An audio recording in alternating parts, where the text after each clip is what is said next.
So, good evening, my name is Jerome Bianadad. So, for today, I will be reporting on to you the institutional based correction, part of module 1. But supposedly, I will put my face into the PPT, but I don't know how to do it because all I know is to just record myself on it. But actually, I don't have enough storage to put my face into the PPT because I think there was such and kinda edit works to do it, but I don't know how to do it, mom. So in international correction definition and terms commonly used in the correctional study. So first, we do have the prison. So the prison this refers to the penal establishment under the control of the Bureau of Correction. So a prison is where the prisoners were put in, and next is the inmates.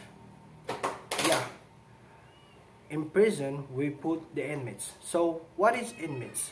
So inmates is referred to a national prisoner sentenced by account to have served a maximum term of imprisonment. So these are the um, these are the people that were being sentenced for doing a crime. So that's an inmate. So overall, my report will be put in to the PPT while I'm recording it, mom. So that's also I will start the PPT presentation right now, mom. So thank you. Good day, mom. My name is Jerome Maladad, and I will be reporting on to you the institutional based correction. So it is part of module 1. Overview.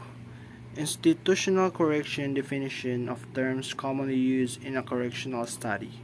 Second, the 5 facts about the Philippine incarceration system. The third is religious rule in prison. Introduction to corrections. It is fourth pillar of the Philippine criminal justice system, which is tasked to take custody, reform and rehabilitate an offender through either institutional or non-institutional correction. The following are the functions of correction. First is the protection of society from dangerous criminals. Second, reformation and rehabilitation of offenders. Third, deterrence of crime occurrence and maintain the institution. Institutional correction definition of terms commonly used in the correctional study. First is prison, second is competent authority, third inmate and detainee, debt convict, superintendent, carpeta, prison record. So what is prison? So prison refers to the penal establishment under the control of Bureau of Correctional and shall include the New Bilibid Prison and other correctional institution. Next is competent authority. Competent authority refers to the Supreme Court, Court of Appeals, Regional Trial Court, Metropolitan Court, Sandigan Bayan, and the Military Court, including the House of Representatives, Senate, Commission on Election, Bureau of Immigration, and the Board of Pardons and Parole. Inmate. What is inmate? Inmate refers to a national prisoner or one sentenced by a court to serve the maximum term of imprisonment of more than 3 years or to fine more than 1,000 pesos. Detainee. A person who is confined in prison pending preliminary investigation, trial or appeal, or of legal process issued by competent authority. Death convict. Death convict refers to an inmate whose death penalty is imposed by a regional trial court which is affirmed by the Supreme Court in Bank. Superintendent. So we all know superintendent refers to the one in charge of prisons. Carpeta. Carpeta refers to the institutional record of inmates which consists of metimus commitment order. Prosecutors' information and the decision of the trial court, including the appellate court. Prison record. Prison record refers to information concerning an inmate's imposed criminal case number in a trial and appellate courts, the date when the service of their sentence commenced, the date when the inmate received metimus commitment order for confinement, the place of confinement, the date of expiration of sentence, the number of previous convictions, and the behavior or conduct while in prison. 5 facts about the Philippines incarceration system. First, severe overcrowding. Second, pre-trial detainees. Third, high death tolls. Next is vigilant justice. Lastly, corruption. Discussion. In 2018, the Philippines held the 6th highest prison population out of 21 Asian countries. As of 2019, the Philippines population rested at 108.31 million people, and 215,000 of those people were incarcerated. Therefore, the Philippines has an incarceration rate of about 200 per 100,000 citizens. There are 933 prisons running in the Philippines. Unfortunately, they are mismanaged and overcrowded. Severe overcrowded. Rodrigo Duterte won the presidential election in 2016. He promised to end crime within 6 months. This promise also included the killing of tens of the thousands of criminals. Duterte's election led to the infamous war on drugs and eventually overcrowded prisons. Manila City Jail, and the largest jail in the Philippines, is emplayed into dorms that safety house 170 inmates. Currently, these dorms house around 500 people. Similarly, a room designated for 30 people holds about 130 in the Quezon City Jail.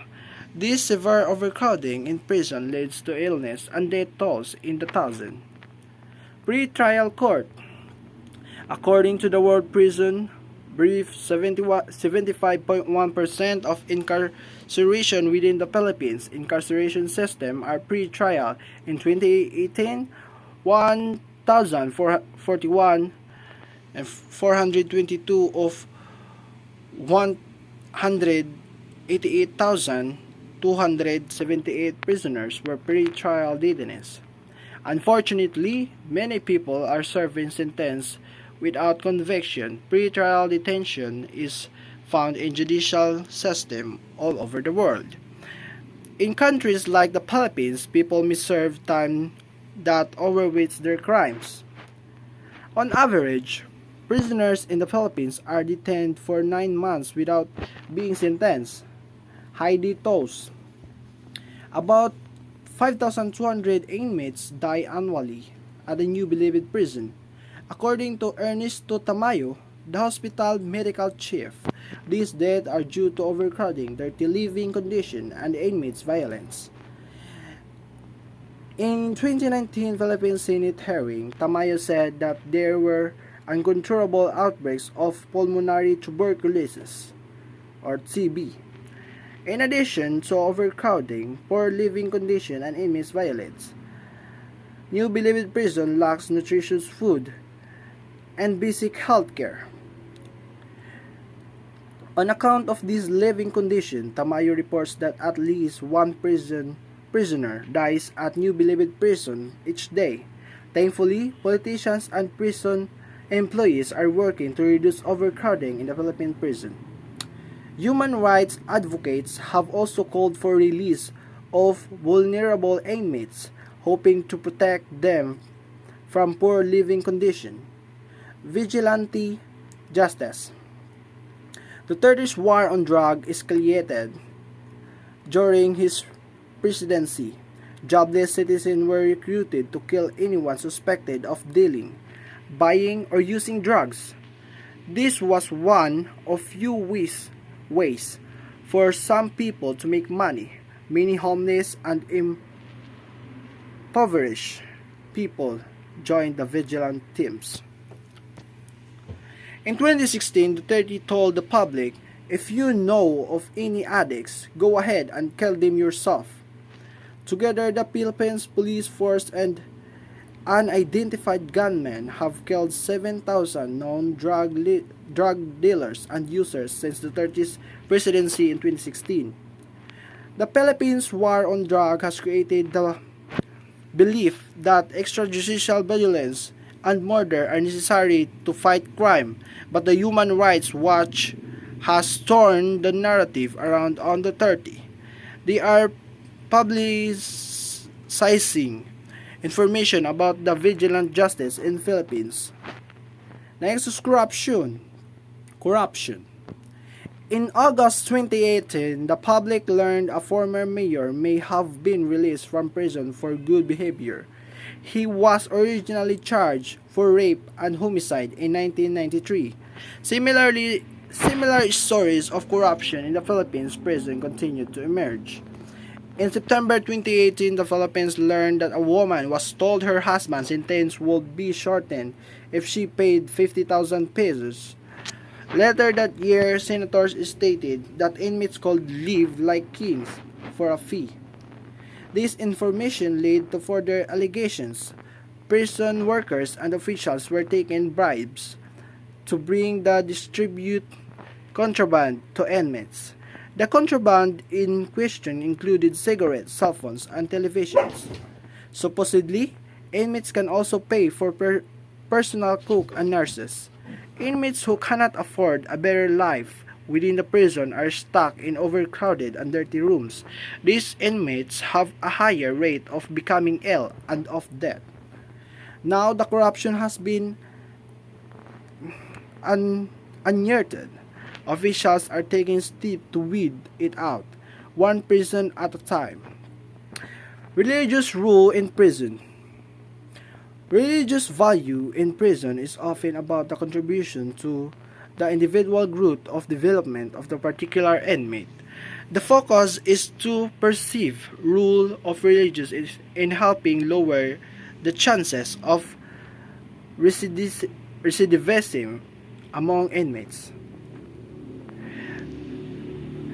Other reason, it focuses on the immediate value that religious have for inmates through their help in their coping and survival. The influence and practice of religion in the correctional setting is as old as the history of prisons. Initial entry of religions into prison was probably carried out by religious men who themselves were imprisoned. The Bible stories of such prisoners include Joseph and Jeremiah in the Old Testament, and John the Baptist, Peter, John, and Paul in the New Testament, beginning in the day of Constantine. The early Christian church granted asylum to criminals who would otherwise have been mutilated or killed. Although this custom was restricted in most countries by the 15th century, releasing prisoners during Easter time and requests by church authorities to pardon or reduce sentences for offenders remained for centuries, with the latter still in existence in the modified form.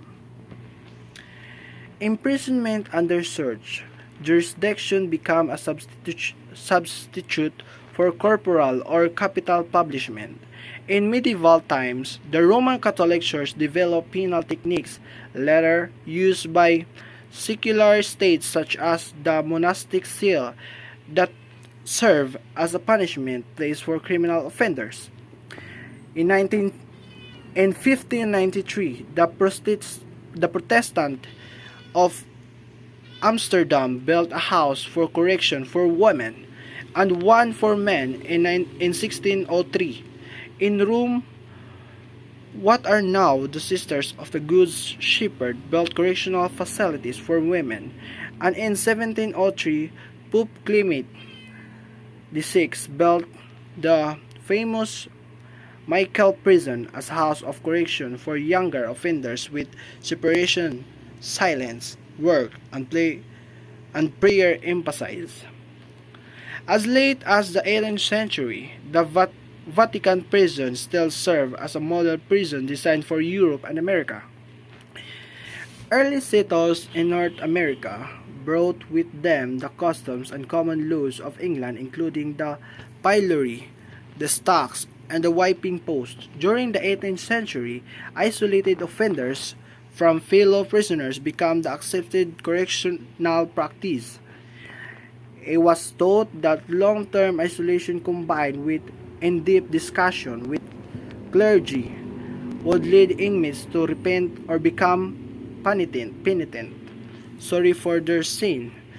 The term penitentiary was derived West Jersey and Pennsylvania Quakers were primarily responsible for many of prison's reforms.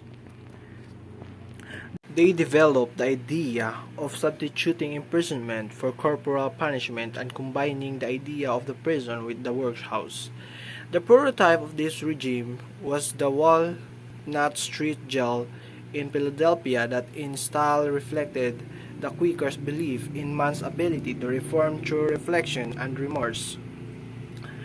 Even during the 19th century, when daytime work was initiated by the Auburn system, solitary confinement at night was still the norm in correctional practice.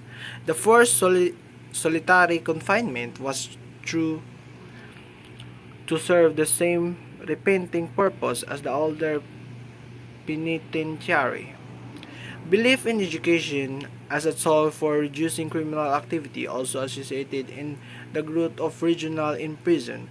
Because of the limited budgets of correctional institutions, chaplains were often called upon to be the sole educator in many American prisons.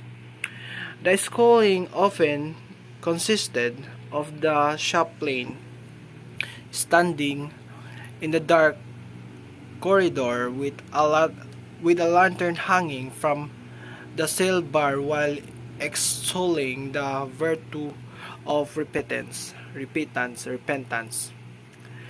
Volunteers also have a long history in corrections that can be traced back to the beginning of prison. In the last 200 years, many religious groups have entered correctional facilities to provide religious service for inmates.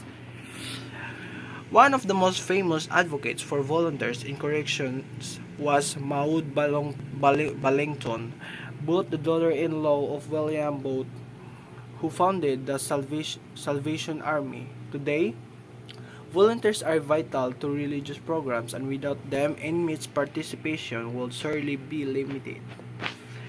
Faith representatives will be unable to minister to the large number and variety of inmates. Many older correctional institutions are being refurbished or destroyed, replaced with facilities designed for better observation and security.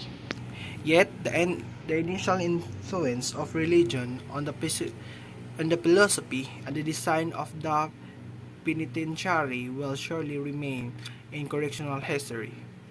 Other knowledges. The earliest records of prisons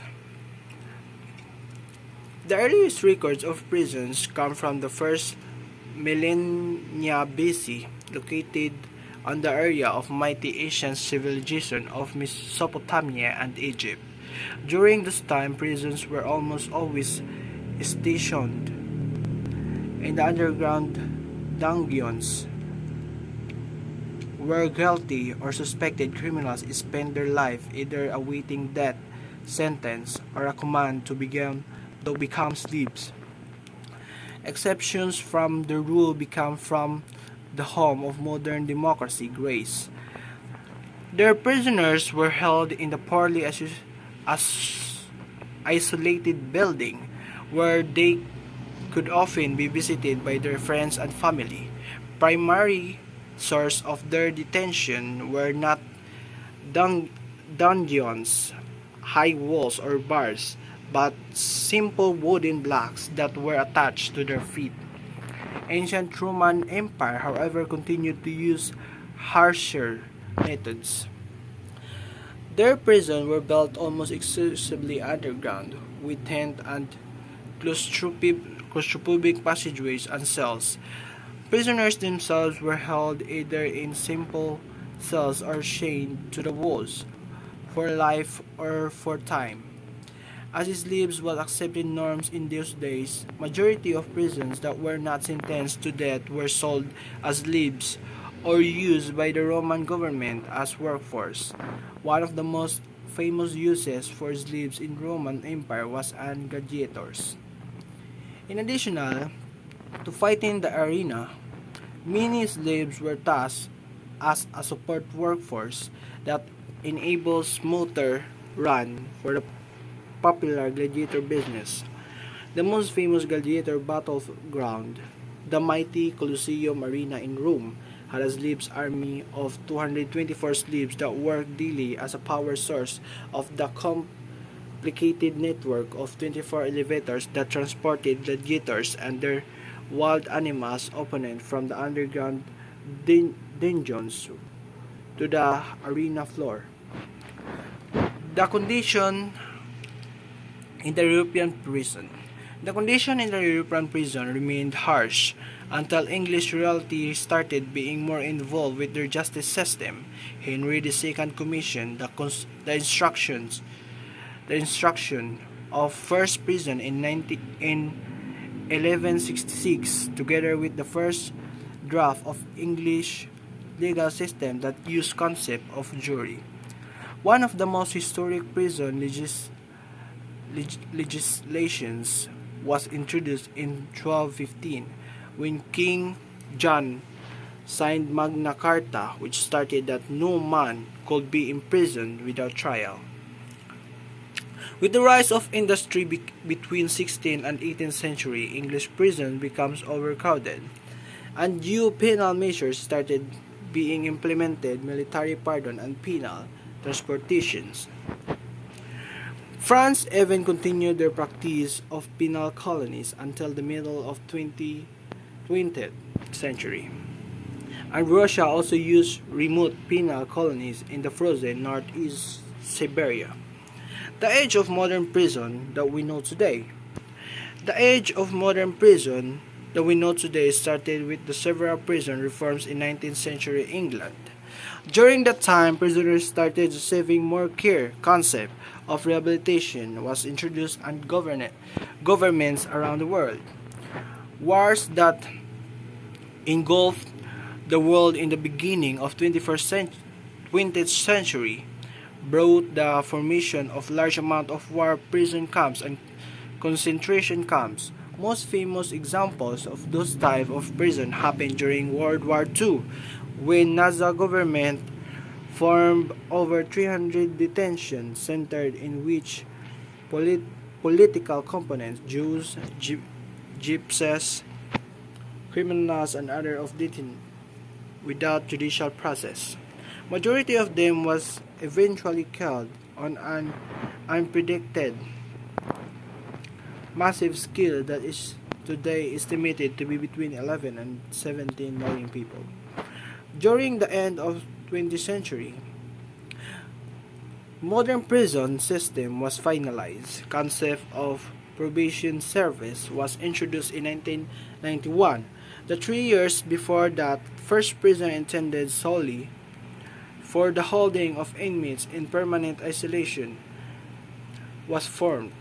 Those supermax prisons became widespread across the entire United States, with over 40 of them being active in the year 2005.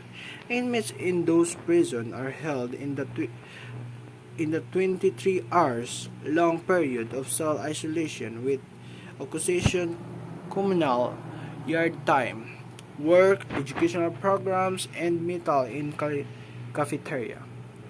As of 2006, it is estimated that over 9 million people are imprisoned worldwide, with United States leading in the rate of incarceration, 743 per 100,000 people. Different types of prison. So this photo is kind of prison. It's different kind of prison. This first is the first photo, second photo, the third, and the fourth. Simple recall definition of terms. Those inmates who suffer from alcoholism or those engaged in the improper compulsive intake of alcohol which may result in physical, social, and behavioral problems. Those inmates who have a sexual attraction or sexual behavior towards both males and females, bisexual. The personnel in charge in the overall supervision of the custodial function, that is the chief custodial officer. Facility or a place of confinement for those inmates who are sentenced with a penalty from 1 day to 3 years imprisonment, city jail.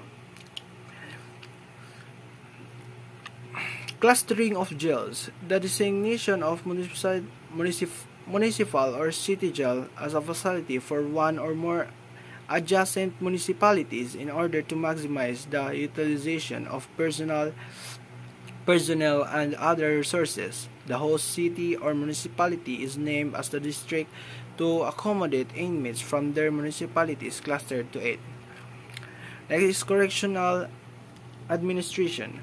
The study and practice of systematic management of jails and prisons and other institutions charged with rehabilitation of criminals.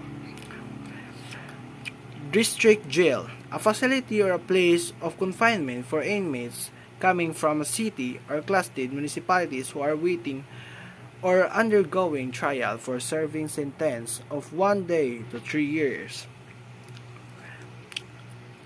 Escape-prone inmates, inmates who are likely and have the tendency to escape from the jail facility. Galleys, long, low, narrow, and single-deck shapes propelled by sails, usually rowed by criminals, a type of shape used to transportation of criminals in 16th century.